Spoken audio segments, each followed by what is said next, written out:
ನಾವು ಹೇಳಿರ್ತಕ್ಕಂಥದ್ದು ಕೇವಲ ವ್ಯಕ್ತಿಯ ಚಿಂತನೆ ಅಲ್ಲ, ಸಮಗ್ರ ಭವಿಷ್ಯದ ಚಿಂತನೆ. ಈ ವಿಜಯನಗರ ಸಾಮ್ರಾಜ್ಯವನ್ನು ಕಟ್ಟಿದವರು ಅಕ್ಕಬುಕ್ಕ. ಇವತ್ತು ವಿಜಯನಗರ ಸಾಮ್ರಾಜ್ಯ ಹೆಸರು ಚಿರಸ್ಥಾಯಿಯಾಗಿದೆ.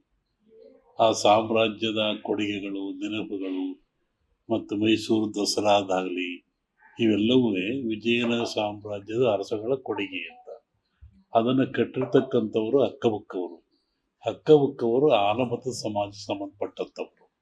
ಹೀಗಾಗಿ ಆ ಸಮಾಜಕ್ಕೆ ಅಧಿಕಾರ ಬಂದರೆ ಸುಲಭವಾಗಿ ಕಿತ್ಕೊಳ್ಳಿಕ್ಕೆ ಆಗೋದಿಲ್ಲ. ಸಮಾಜದ ಮೇಲೆ, ರಾಜ್ಯದ ಮೇಲೆ ಒಳ್ಳೆಯ ಕೆಲಸವನ್ನು ಮಾಡ್ತಕ್ಕಂಥ ಜನರಿಗೆ ಕೆಡುಕಾಗೋದು ಕಷ್ಟ. ಆ ದೃಷ್ಟಿಯಿಂದ ಈಗ ಆಲಮತ ಸಮಾಜದವರೇ ಆದ ಸಿದ್ದರಾಮಯ್ಯನವರು ರಾಜ್ಯ ಅಧಿಕಾರದಲ್ಲಿದ್ದಾರೆ.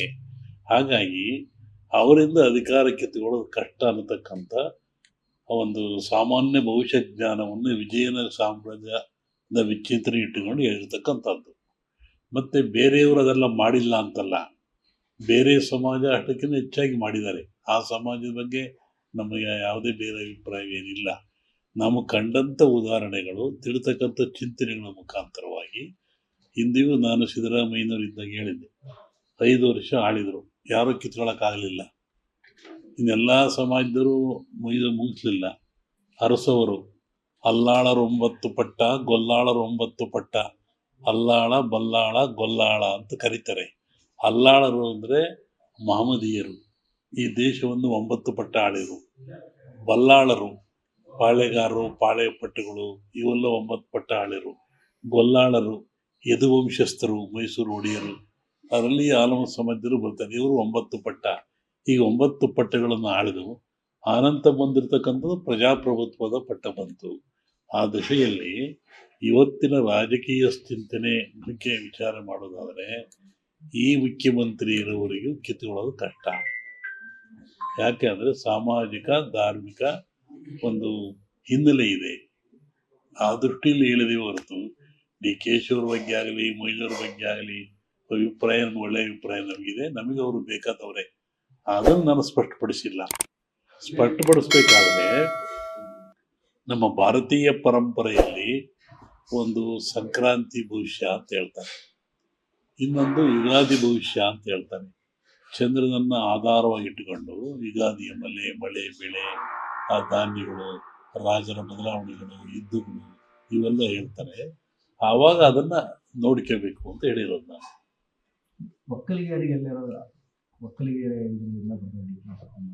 ಒಕ್ಕಲಿಗರು ಅನ್ನದಾತರು ಅಂತ, ಅವ್ರನ್ನ ಜಗತ್ತೇ ಮರೆಯೋಂಗಿಲ್ಲ.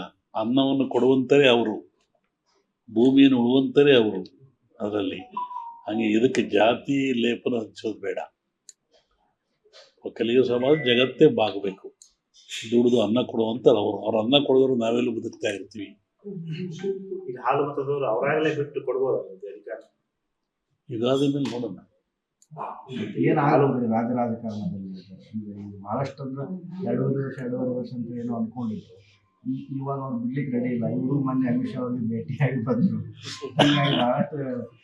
ಒಂದೇ ಒಂದು ಹೇಳ್ತೀನಿ, ರಾಷ್ಟ್ರ ರಾಜಕಾರಣದಲ್ಲಿ ಸುನಾಮಿ ಆಗ್ತದೆ. ರಾಷ್ಟ್ರ ರಾಜಕಾರಣದಲ್ಲಿ ರಾಜಕೀಯ ಸುನಾಮಿ ಆಗುವ ಲಕ್ಷಣಗಳು ಬಹಳ ಇದ್ದಾವೆ. ರಾಜ್ಯದ ಮೇಲೆ ಪರಿಣಾಮ ಬೀರುವುದಿಲ್ಲ. 5 ವರ್ಷ ಅವ್ರು ಪೂರ್ಣ ಆಗಲ್ಲ ರಾಷ್ಟ್ರ ಊರಿಗೆ ಹೋಗಕ್ಕಪ್ಪ ಇದರಿಂದ ನಿಮ್ಮದೇ ಊರು ತಲುಪಬೇಕು. ನಾನು ಕರ್ನಾಟಕಕ್ಕೆ ಮಳೆ ಬೆಳೆ ಈ ತೊಂದರೆ ಏನಿಲ್ಲ, ಶುಭ ಯೋಗ ಇದೆ. ಆದರೆ ಪ್ರಾಕೃತಿಕ ದೋಷಗಳು ಭಾಳ ಇದೆ. ನೆಮ್ಮದಿ ಇರೋ ಕಷ್ಟ, ಭೂಮಿ ಅರ್ಥಕ್ವಿಕ್ ಆಗ್ತಕ್ಕಂಥದ್ದು, ಭೂಮಿ ಸುನಾಮಿಯಿಂದ ಹೇಳಿದಿರಲ್ಲ, ಸುನಾಮಿ ಆಗುವುದು, ವಾಯುವಿನಲ್ಲಿ ಸುನಾಮಿ, ಪ್ರಾಕೃತಿಕ ದೋಷಗಳು ಹೋದ ವರ್ಷಕ್ಕಿಂತ ಹೆಚ್ಚಿದೆ ಈ ಸಲ. ಬಿಸಿಲು ಧಗೆ ಭಾಳ ಆಗ್ತದೆ, ಧಗೆ ಅಷ್ಟೇ ಹಿಮಪಾತವೂ ಆಗ್ತದೆ. ಈ ರಾಷ್ಟ್ರ ರಾಜಕಾರಣದಲ್ಲಿ ಸುನಾಮಿ ಸಮಯ ಏನಾದರೂ ಒನ್ನೇನು ಊರಿಗೆ ಕಳಿಸಲ್ಲ ನೀವು. ಹೇಳಮ್ಮ, ಯುಗಾದಿ ಕಳ ಚೆನ್ನಾಗಿ ನಡೀತಾ ಇದೆ, ಅಪಸ್ವರ ನುಡಿಯೋದು ಬೇಡ ಅಷ್ಟೇ ನಿಮ್ಮ ಉದ್ದೇಶ. ನಮಗೇನು ಅವರ ಡಿ ಕೆ ಶಿವರಾಗಲಿ ಬೇರೆ ಬಗ್ಗೆ ದುರಾಭಿಮಾನ ಇಲ್ಲ, ಅಭಿಮಾನ ಇದೆ. ಹೋರಾಟ ಮಾಡ್ಕೊಂಬಂದಿದ್ದಾನೆ ಮನುಷ್ಯ ಮೊದಲಿಂದಲೂ. ಎಲ್ಲರೂ ಹೋರಾಟ ಮಾಡ್ತಾರೆ ಫಲಕ್ಕೋಸ್ಕರವಾಗಿ, ಸಿಗಲಿ ಅಂತ ನಾವು ಹಾರೈಸ್ತೀವಿ. ದೇಶಕ್ಕೆ ಈಗ ಕೊರೋನಾದಂತ ಮತ್ತೆ ರೋಗಗಳು ಏನಾದ್ರು ಚೀನಾ ಮತ್ತೆ ಹೊರಗೆ ಬಿಡ್ತಾ ಇದೆ ಅಂತಕ್ಕಂಥ ಮಾಹಿತಿ. ಆ ಥರ ಭಯ ಏನಿಲ್ಲ. ಪ್ರಾಕೃತಿಕ ದೋಷವೇ ಮತ್ತೊಂದು ಕುರಾನ್ ಆಗಿ ಬರುತ್ತೆ ನೋಡಿ. ಈ ಸಲ ಭೂಕಂಪನ ಆಗ್ತಕ್ಕಂಥದ್ದು, ಭೂ ಸುನಾಮಿ ಅಂತ ಹೇಳಿದ್ನಲ್ಲ, ಅದು ವಾಯು ಸುನಾಮಿ, ಎಲ್ಲ ದೃಷ್ಟಿಯಿಂದ ಅದು ಬರೋ ಸಂವತ್ಸರ ಕೆಟ್ಟದೇನಲ್ಲ, ಚೆನ್ನಾಗಿದೆ ಅಷ್ಟೇ ಹೇಳ್ತೀನಿ. ಇದು ಜಾಗತಿಕ ಮಟ್ಟದಲ್ಲಿ ಹೇಳಿದ್ ನಾನು, ರಾಜ್ಯ ಮಟ್ಟದಲ್ಲಿ ತೊಂದರೆ ಏನಿಲ್ಲ. ಲೇಟೆಸ್ಟ್ ಹಾಗೂ ಇಂಟ್ರೆಸ್ಟಿಂಗ್ ಸುದ್ದಿಗಳಿಗಾಗಿ ಬಾಸ್ ಟಿವಿ ಕನ್ನಡ ಚಾನೆಲ್ನ ಸಬ್ಸ್ಕ್ರೈಬ್ ಮಾಡಿ. ಹಾಗೆಯೇ ಬೆಲ್ ಐಕಾನ್ ಪ್ರೆಸ್ ಮಾಡಿ. ಇದರ ಜೊತೆಗೆ ಫೇಸ್ಬುಕ್, ಇನ್ಸ್ಟಾಗ್ರಾಮ್, ಎಕ್ಸ್ನಲ್ಲೂ ಮಿಸ್ ಮಾಡದೆ ಫಾಲೋ ಮಾಡಿ.